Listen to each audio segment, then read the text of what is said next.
Assalamualaikum warahmatullahi wabarakatuh. Selamat datang kembali di Podcast Himakom. Gimana kabarnya nih para pendengar Podkom? Pasti baik dong ya, atau lagi sedih nih? Senang rasanya saya Putri Maharani, Prodi S1 Ilmu Komputer, bisa hadir di acara yang ditunggu-tunggu selama ini, di episode ke-6 Podkom Universitas Lampung. Nah, selama beberapa menit ke depan, Putri bakalan menemani kalian dengan berbincang-bincang atau ngobrol santai dengan kakak-kakak yang hadir hari ini. Gimana kakak-kakak kaderisasi kabarnya? Baik. Alhamdulillah baik. Alhamdulillah baik ya. Sebelum lanjut lebih jauh nih, kita bakal perkenalan dulu kali ya, biar yang di luar sana tuh pada kenal gitu sama siapa aja sih yang ada di Podkom kali ini. Boleh perkenalan dulu deh buat kakak-kakaknya. Mungkin dari ketua bidangnya dulu kali ya. Silakan Kak. Assalamualaikum warahmatullahi wabarakatuh. Perkenalkan, saya Dimas Ageng Triasa dari Prodi D3 Manajemen Informatika angkatan 2020. Sekarang semester 5 nih. Oke, dari D3 Manajemen semester 5 ya Kak ya? Oke, kalau buat sekretaris ya, boleh perkenalan diri dulu. Aku Ajeng Hanifah Rizky, aku dari D3 Manajemen Informatika, sekarang semester 5 juga. Dari D3 Manajemen Informatika, terus semesternya semester 5 ya Kak? Iya, betul. Berarti sama kayak Kak Dimas ya Kak ya? Iya, sama. Oke, kalau buat bendaharanya nih, boleh Kak perkenalan diri dulu? Oke, terima kasih Putri. Sebelumnya, Assalamualaikum warahmatullahi wabarakatuh. Perkenalkan, nama saya Nesa Dwi Cahyani dari jurusan Ilmu Komputer, dari program studi S1 Ilmu Komputer, angkatan 2020, jadi sekarang di semester 5. Dari S1 Ilmu Komputer ya Kak ya? Iya, benar banget. Beda dari Kabit sama Sekbitnya ya? Iya, beda. Oke, jadi kan perkenalan udah nih.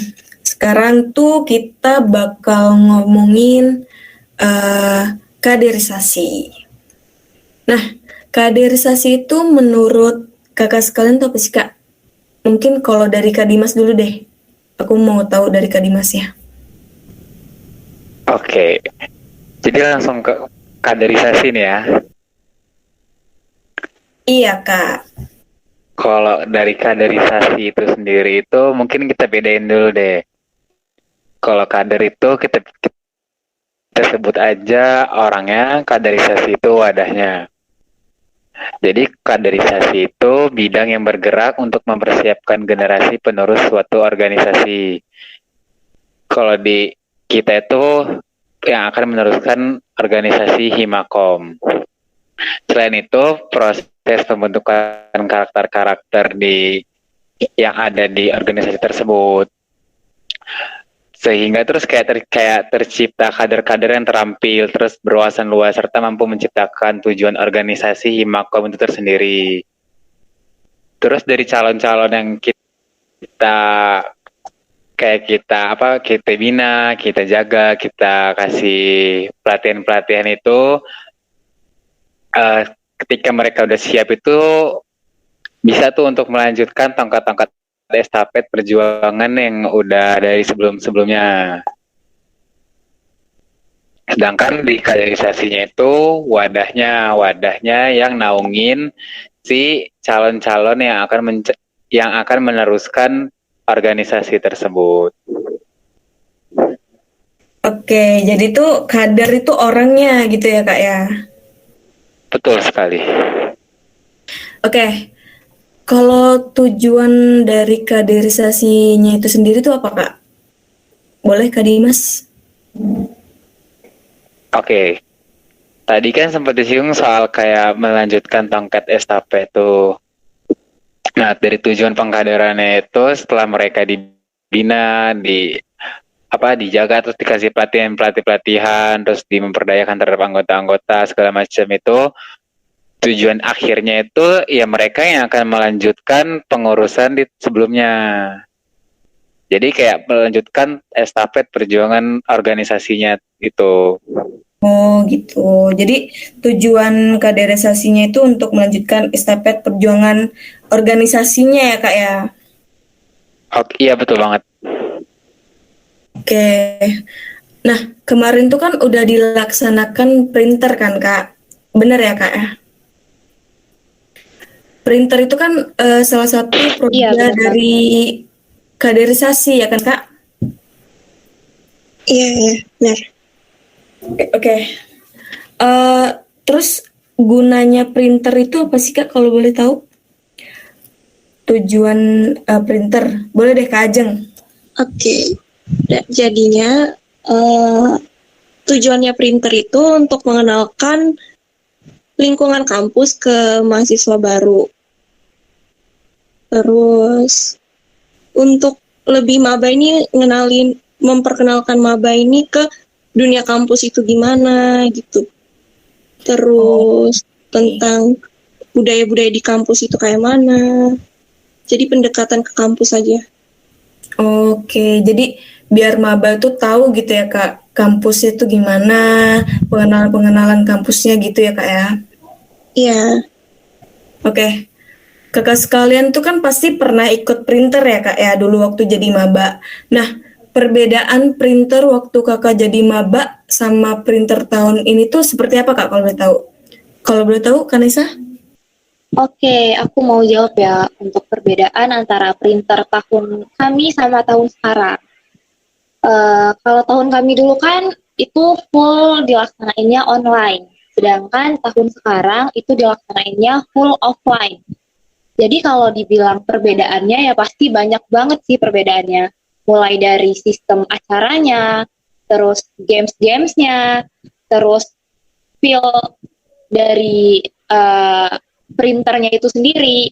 Dimana kalau kita online kan kita cuma bisa ngelihat teman-teman kita, dosen kita, itu cuma secara uh, virtual gitu, nggak bisa kita tatap secara langsung. Sedangkan kalau offline ini kita bisa kenal langsung sama teman kita bisa langsung dapet temen nih.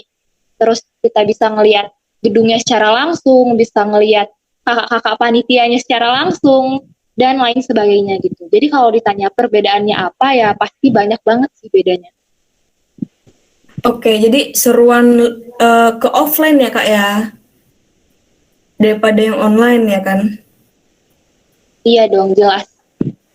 Jauh deh iya, kayaknya kalau offline iya, sama online jauh. tuh. Iya, bener. Soalnya Iya, kayak kemarin ngelihat di orang tuh bisa ngobrol sama temen, terus bisa iya. kayak kalau misalnya ada yang kurang atributnya mereka bisa pinjam. Kayak Iya, seru banget. Soalnya bener banget. yang rasain kayak gitu kan semua harus cari sendiri. Iya. Saya juga soalnya kan online gitu kan waktu itu printernya. Jadi ngelihat tahun ini tuh kayaknya seru banget acaranya itu ya. Rame lagi gitu kan. Banyak pertunjukan-pertunjukan gitu. Waktu itu kan ada yang nyanyi kan. Terus Pensi. ada yang iya, dance apa kemarin tuh JKT48 ya? Iya Itu seru udah kayak banget nonton loh kegiatan konser pensi. itu. Udah kayak nonton konser banget. Seru banget pokoknya yang offline ini. Oke, printer itu kan salah satu acara buat maba yang seru banget tuh ya kan Kak. Nah, di balik keseruan printer itu ada kendala nggak sih Kak atau kesulitan mungkin buat kakak-kakaknya? Kalau dari Kak Dimas dulu deh. Kendala ya. Iya Kak. Paling kalau kayak kendala itu kan, kalau kendala yang berat-berat banget itu nggak yang terlalu banget. Paling kendala-kendala yang kayak karena kita kan online tuh tiba-tiba yang kayak kita buat ke acara yang offline. Paling kendalanya masih yang apa gimana tuh kalau di lapangan offline tuh kayak apa bentukannya. Tapi sejauh ini sih dari acara itu, kalau untuk kendala-kendala itu bisa ke handle sih sama panitia itu sendiri. Bisa ke handle gitu ya Kak ya. Ya, kayak gitu. Kalau dari Kak Ajeng gimana Kak? Kira-kira Kak Ajeng ada kendala nggak sih Kak selama printer kemarin itu? Kalau kendala mungkin ini sih agak susah waktu nyesuaiin waktu nyiapin acaranya gitu. Apalagi aku sama Dimas kan kemarin PKL juga kan waktu Oh, PKL ya Kak ya? iya PKL waktu Hamin sebulan ya, nyiapin acara itu. Jadinya lumayan agak bingung gitu gimana ngeluangin waktunya. Pulang PKL, rapat gitu. Terus kalau libur juga rapat lagi gitu. Tapi dari kesibukan itu terbayar sih soalnya acaranya sukses. Iya Kak, terbayar banget. Soalnya acara itu sukses banget gitu kan. Seru banget kemarin tuh sumpah. Soalnya aku juga kan ngalamin gitu ya. Ngelihat secara langsung offline kayak gimana gitu. Kalau buat Kak Nesa nih gimana Kak? Ada kendala nggak sih Kak kira-kira kemarin printer? Kalau ngomongin kendala ya pasti kendalanya itu masih 11-12 ya sama kabit sekbid aku. Yang pasti itu yang pertama itu mepet banget waktu persiapan kita, dan yang kayak udah dibilangin sama Ajeng tadi, banyak panitia yang lagi ngelaksanain PKL gitu, termasuk Ajeng sama Dimas. Jadi lebih ke kasihan mereka gitu, kayak nggak ada waktu buat istirahat. Mereka Iya, benar-benar nyiapin acara bener banget juga ya. maksimal dan totalitas. Iya bener banget, totalitas banget pokoknya. Iya. Terus yang kedua, sama kayak jawaban Dimas tadi, karena printer ini udah 2 tahun dilaksanain secara online, jadi waktu kita offline itu sedikit PR gitu buat ngelaksanainnya. Kaget gitu ya Kak. Dan yang terakhir, iya bener banget kaget. Karena kita juga cuma ngerasainnya online kan, tiba-tiba disuruh jadi Iya. panitia offline. Iya benar-benar. Terus yang ketiga, yang terakhir, itu karena masih masa transisi ya kita dari online mau ke offline, itu jadi mungkin kendalanya itu nggak semua orang itu domisilinya di Bandar Lampung gitu. Tapi alhamdulillahnya waktu udah mendekati hari H itu semua panitia bisa sampai di Bandar Lampung. Jadi rapat kita bisa dilaksanakan secara offline. Jadi Iya, lebih maksimal lagi. Bener banget ya kemarin tuh. Panitianya lumayan rame ya Kak ya. Panitianya rame, terus juga mabaknya juga rame. Jadi seru gitu acaranya. Nah, boleh spoiler dikit nggak sih Kak? Kira-kira Prokja kader terdekat ada apa aja nih Kak? Gimana? Kalau buat Kak Dimas? Kalau untuk Prokjen terdekat ini tuh ada kayak pelatihan untuk mahasiswa barunya nih. Jadi mereka ini ketika masuk ilmu komputer atau masuk himpunan yang lain itu mereka udah dapat dari pelatihan tuh dari awal. Jadi ketika mereka jadi pengurus atau nantinya ke depan sendiri tuh kayak mereka udah bisa tuh untuk manajemen diri sendiri, manajemen waktu segala macam itu udah dilatih dari awal. Terus yang nggak kalah menarik itu nanti itu ada magang Himakom. Jadi mereka Ada tuh bisa magang tuh, iya, gimana? Oke. Terus gimana Kak? Magang Himakom tuh kayak gimana tuh? Ya, untuk magang Himakom itu nama sendirinya itu adapter. Nah di situ jadi kayak mereka tuh bisa magang di Himakom dengan bidang yang mereka minati gitu. Jadi mereka bisa belajar kayak Himakom ini prokesnya ada apa aja. Terus mereka juga bisa belajar di kepanitiaan di Himakom. Untuk terdekat sih itu untuk yang beberapa bulan ke depan ini. Oke. Jadi itu ya Kak ya, Prokja kader terdekat gitu ya. Ada magang segala ya Kak ya? Ya, ada magang. Wah seru banget nih kayaknya nih ya. Nah, gimana nih Kak? Ada syarat penting nggak sih Kak untuk para maba buat masuk kaderisasi ini? Kalau dari Kak Ajeng Kak, gimana Kak? Ada syarat nggak sih Kak? Syarat yang penting gitu untuk para maba. Siapa tahu kan maba-maba ini pengen masuk kaderisasi gitu, tapi syaratnya belum tahu kayak gitu. Boleh dikasih tahu Kak untuk para mabanya? Kalau untuk syarat tertentunya itu nggak ada sih. Tapi kalau setauku untuk korlap itu dia wajib masuk kader. Kalau buat korlap ya Kak ya? Iya, untuk korlap itu dia wajib magangi di kader. Oke. Jadi nggak ada syarat yang penting gitu ya Kak. Tapi untuk buat korlap itu eh, ada syaratnya ya Kak ya? Iya, sama mungkin bukan di kader doang ya, untuk semua bidang. Tanggung jawab sih, Iya Kak. tanggung jawab sama bidang yang mereka ikutin gitu. Oke. Nah, ada nggak sih Kak hal menarik yang ada di bidang kaderisasi ini? Hal menarik, Iya. oke, hal menarik yang aku rasain selama jadi anggota kader. Banyak sih, kayak lebih kenal sama maba gitu, lebih dekat sama maba, terus juga kayak jadi kader tuh asik-asik, kumbang mabur gitu, terus ada printer, ada LK juga, terus ada adapter, sama jalan-jalan. Jadi kita nanti ada jalan-jalan juga. Seru banget ya jalan-jalan ya Iya. Kak ya.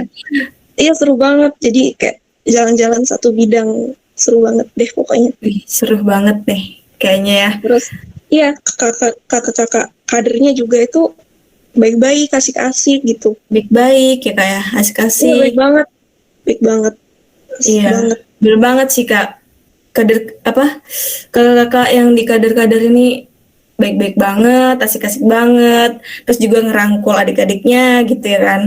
Iya, Nah, jadi betah. iya, betah gitu ya Kak ya. Mantap.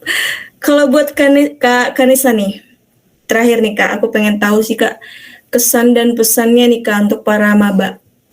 Kalau kesan pertama kali pas ada maba nih ya, itu yang pasti ngelihatnya, wah rame banget nih adik-adiknya. Iya, ramai Karena banget. tahun kita kan nggak nyampe, iya benar, jadi tahun kita kan nggak sampai sebanyak itu nih. Tiba-tiba mereka sebanyak itu, 200 lebih kan.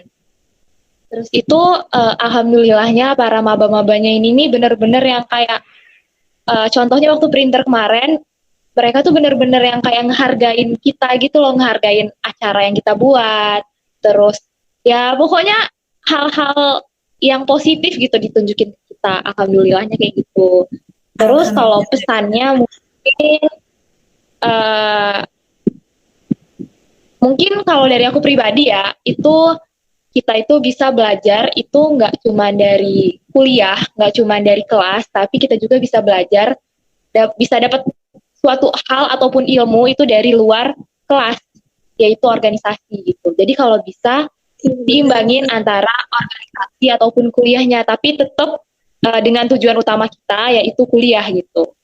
Karena organisasi itu tuh ngasih kita ilmu yang nggak kita dapetin di dalam kelas, kayak misalnya cara public speaking yang baik dan benar, gimana caranya kita berani memimpin, bukan cuma berani dipimpin, gimana caranya kita berani mengemukakan pendapat di depan orang yang sangat rame, dan lain sebagainya gitu. Mungkin itu sih pesan dan kesan aku untuk adik-adik maba 2022. Tuh guys, dicatat tuh pesan dari Kanesa. Kak Ajeng boleh nambahin mungkin kesan dan pesannya untuk para maba?